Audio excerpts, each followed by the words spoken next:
the recent dietary guidelines that were passed by the federal government, and they are going all in on meat and dairy. And as you can see in that pyramid right there, you know, you have the whole foods and the whole grains at the bottom. And it's a kind of a reverse pyramid because it originally was the whole grains and stuff were at the top. So they're promoting, you know, whole foods, proteins, healthy fats. That's primarily what they're focusing on. And at the top right there, you can see they have the red meat, cheese, and vegetables, and fruits. That's obviously, you know, part of a healthy diet, I'd say, like mainly. But, you know, too much of a good thing, you know, isn't always a good thing. So I'm curious to see or hear from your It's crazy. of it. I've never, I don't think I'm lactose intolerant because my mom will tell you, like growing up, don't talk about me, but I literally used to eat, and I'm not exaggerating. If I call her right now, she'd be like, yes, it's true. I would eat like 10 bowls of cereal a day. Like it would be like Special K. Now I would throw some Apple Jacks and Reese's Puff occasionally, but it was healthy cereals. But I used whole milk.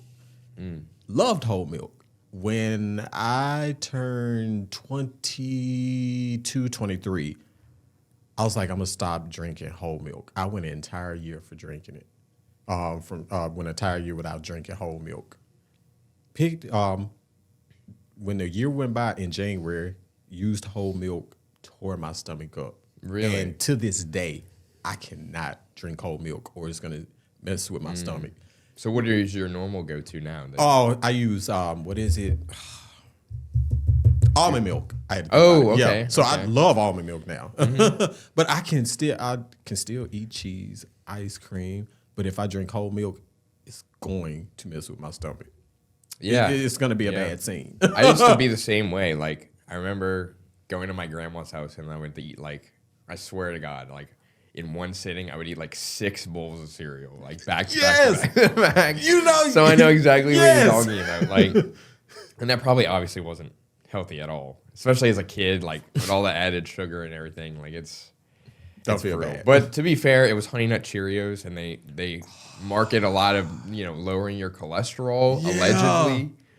But and if you look, I have to be honest. If you look at a lot of cereals, the ones like Honey Nut Cheerios and the ones that's just label themselves as healthy, but then when you look on the side, the nutrition facts, and you see the amount of sugar that's in those cereals. That's the biggest thing, with the dietary guidelines, they're trying to just limit all that added sugar is the key. Because natural sugars from like fruits and vegetables obviously are good for you, but that added sugar is what is like killing people. Now I don't mind red meat. It's just how it's cooked and what it's mixed in with. I love red meat in a good like stir fry. I can take that. But I haven't had a whole steak in years. It's been a minute. Usually when I have like steak, it usually is like sliced on a sandwich or in a salad, but just like a actual steak, just a whole steak on a plate, it's been a minute. So you like a good steak sando? Yes! Drizzle with a little good mushroom sauce. Or is that a thing, a mushroom sauce? Yeah. Okay, yeah, like I a thought mushroom so. cream sauce? Yeah, you know what I'm talking about. So good. How do you like your steak cooked? Because I know a lot of people like have charged If you opinions. bring a well-done steak to me, I'm going to throw it at the wall. Thank you. I'm just saying, I'm like, dude, I don't know how y'all eat that stuff. I remember when I was living in D.C., and I had went to this church with my friend. And it was so funny because the pastor was talking about a story about how he took his friend to a steakhouse. And he said he wanted it well done. And it was like this, I guess, I'm not going to say prestigious, but well-known steakhouse in D.C. And he said his friend kept sitting in the back and the chef was just like, look, you don't want it cooked in this way. Yeah. And he was just bent on having it well done. And he had it like that. I'm like, you might as well have just brought him a shoe out. That's what I'm saying. Like the amount of like how hard it is to chew, and like it's like a rubber boot almost. It's like it's insane. It's like leather. Because my family, like relatives, they love their steaks well done. And I didn't know any better. And when I got older and I had my first medium rare steak, changed my life. Oh yeah, absolutely. I'll never. If you bring a well done steak to me, I'm going. First, I'm gonna look at you. I'm gonna ask you, did you make a mistake? And if you say no, I'm gonna throw it at the wall. I'm just playing. I won't do that. Yeah. But no, well done. No, please don't. Well, there are like I've even seen restaurants where they'll literally have like warnings on like the menu where it said if you ask for well done, like you're like ruining the meat essentially. Like, It's true. I don't people who like steaks well done. I'm like, it's not good. Like, look, yes, it's subjective, a lot of things. But a well done steak is, I'm sorry.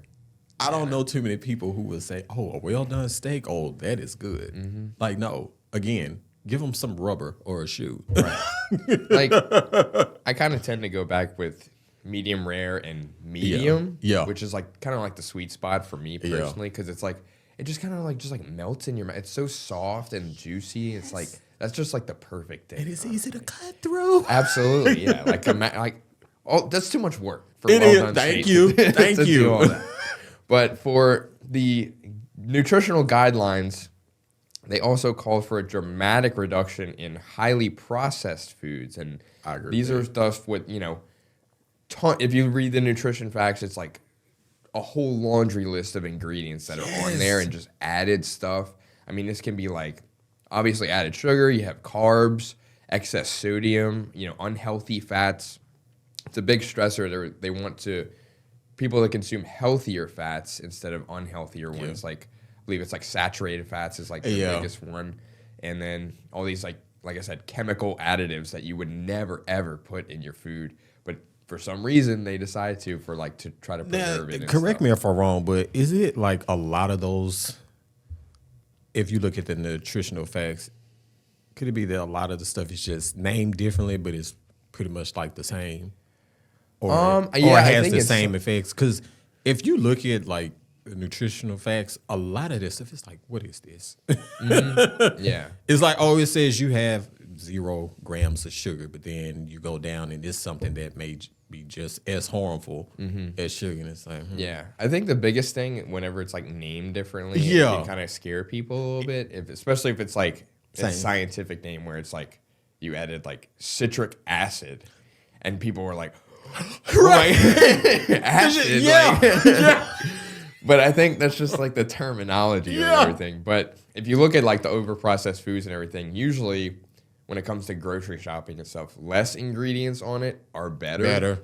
Typically, because you usually don't want to have all this stuff that like, especially in like sweets and stuff where you have like red 40 and like all the little like food dyes and stuff like that. Because some of that stuff, especially in like the little, I think it's like, is it Little Debbie who makes like the Swiss cake rolls? Yep. Or Hostess. Yep. They're like banned in like other countries because they use red 40 and stuff like that. And it's like, and when I see like foods that a lot of other countries ban, and then I'm like, over here we still keep them. Like, yeah.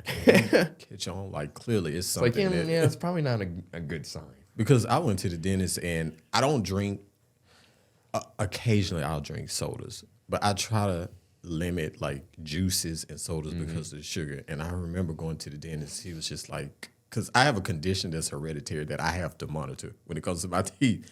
And I can't have anything like that's too acidic and then sugars.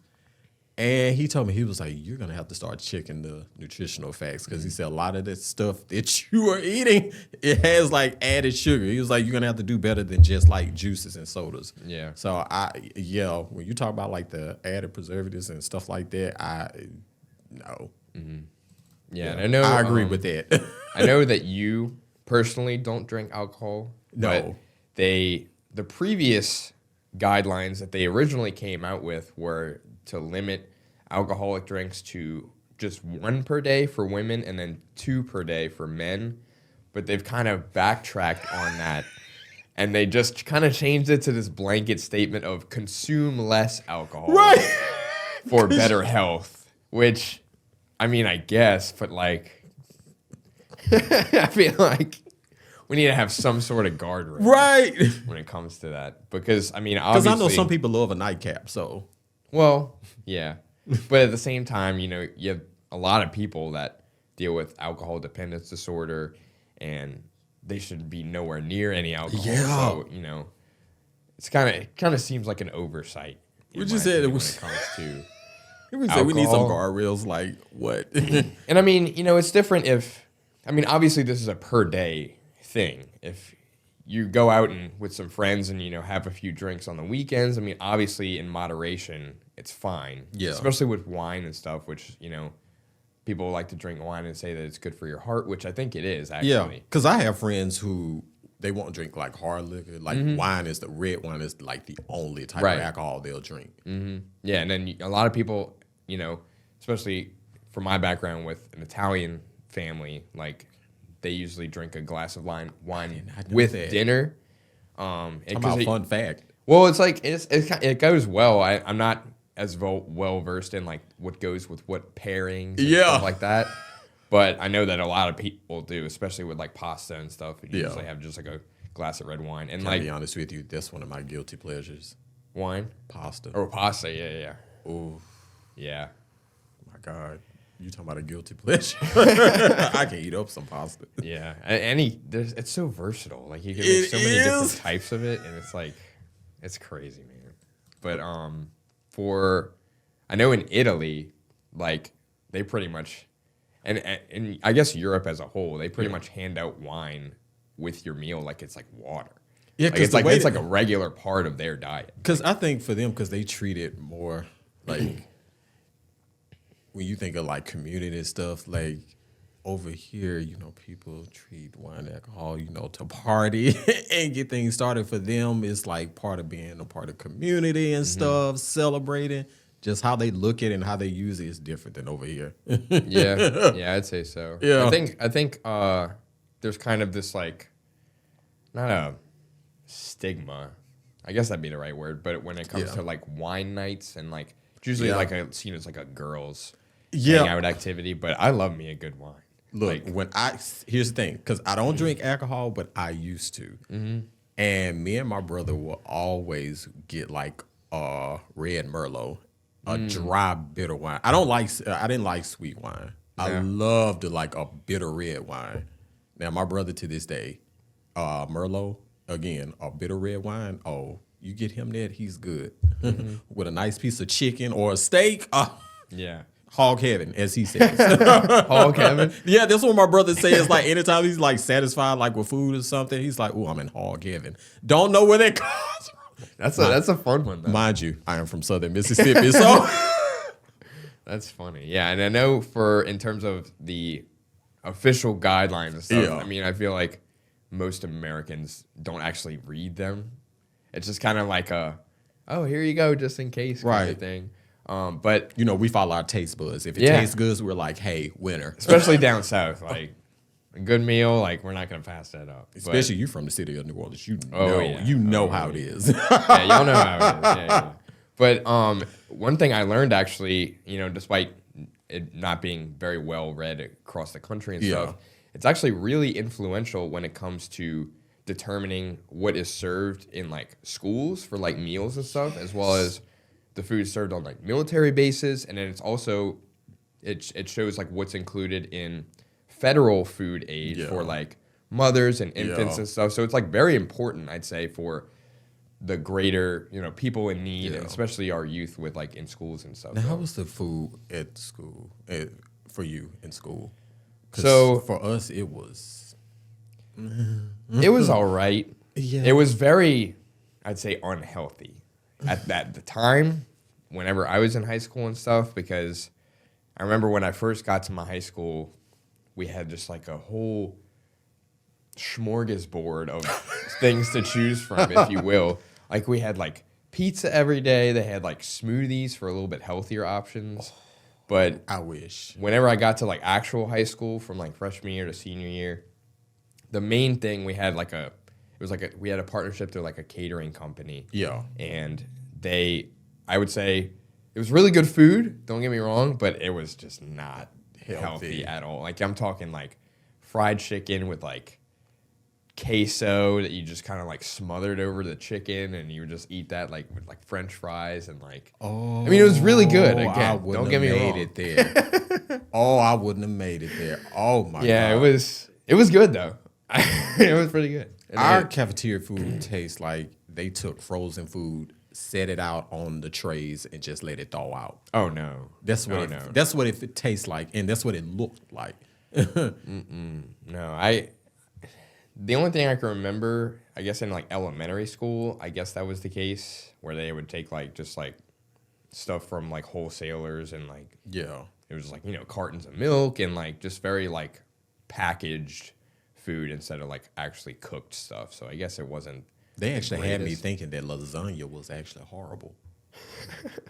I can see that, yeah, because the frozen lasagna is like it's nowhere near like the real stuff. Oh my God. You could tell. You can. can tell. And when I would look at it, I'm like, this is not homemade. It's like it looked like y'all just set it out and let it thaw. And not only does it look like that, that's what it tastes like. And I'm a very picky eater. Well, not as picky as I was when I was younger, but then my mom would talk about me because I would go to school and come back and be like, how was lunch? Because she knew how picky I was. I'm like, I didn't eat it. And she would just look at me like, okay, am I going to have to start packing your lunch? Probably. That's funny. Yeah, I know for the food pyramid and stuff that let me bring it up real quick. For the whole grains, the dairy, the vegetables and fruits, obviously, it's all part of like a well-balanced diet. Yeah. But grains being at the bottom, I think it definitely needs to be a little bit higher. Yeah. Because especially like the rich, like fiber,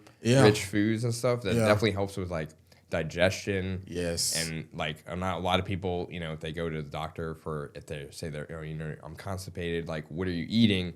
And it's nothing, like they eat like no fiber.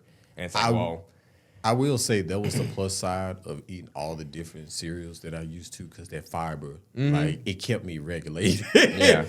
Versus now I'm finding myself like, okay, like you said, making sure I'm eating foods that will help with my digestive system because the opposite of that, that is not a fun story. No. Yeah, I remember I used to eat, I don't know if you ever had like the frosted mini wheats. Yes, I just had those when I went home for for New Year's. Yeah, I used to eat those all the time, but I had a very weird stipulation where I could only eat them at night. Like I only wanted them at night. If I had them for breakfast, it would like gross me out for some reason. Oh wow! But like right before bed, I would just like make a quick bowl and then. Oh yeah, I love a good bowl of frosted mini wheats. Mm-hmm. Yeah, I remember. What was the other one? I don't know if you ever had Raisin Bran. It's kind of like a healthier one, but the raisins have like so much. It was sugar like the in it. box of cereal my grandma had, and it's like you didn't want, but that was the only cereal left. Yeah. And it's like, well, it was just like, it was the amount of sugar in the raisins, which was bad for you, but tasted really good. But then also the actual like flakes, they got like so soggy in the milk and everything. So it was just like after a while, oh my God, you talking about bringing back memories? Because I thought Raisin Brans were like really healthy. Mm-hmm. Well, they're like marketed as that. But then again, when you turn it to the side and you see those nutrients, every time, every single time. Like even the healthiest of cereals, maybe not like the base Cheerios because that's actually like, I don't know if it's like pure wheat or whatever. Where it has like no flavoring, but that's no fun. It's like. Now I have a question. If you decide to have children, are you going to let them eat sweets?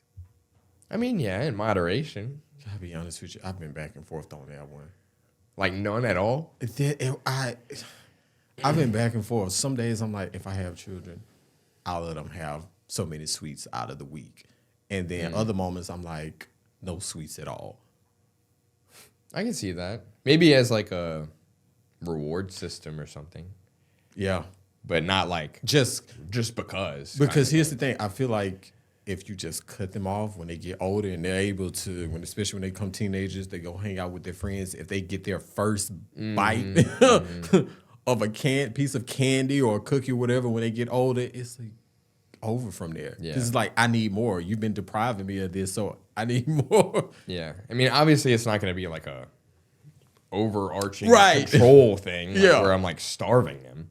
But it's like, I'm just, we obviously want their best interest in mind and their health.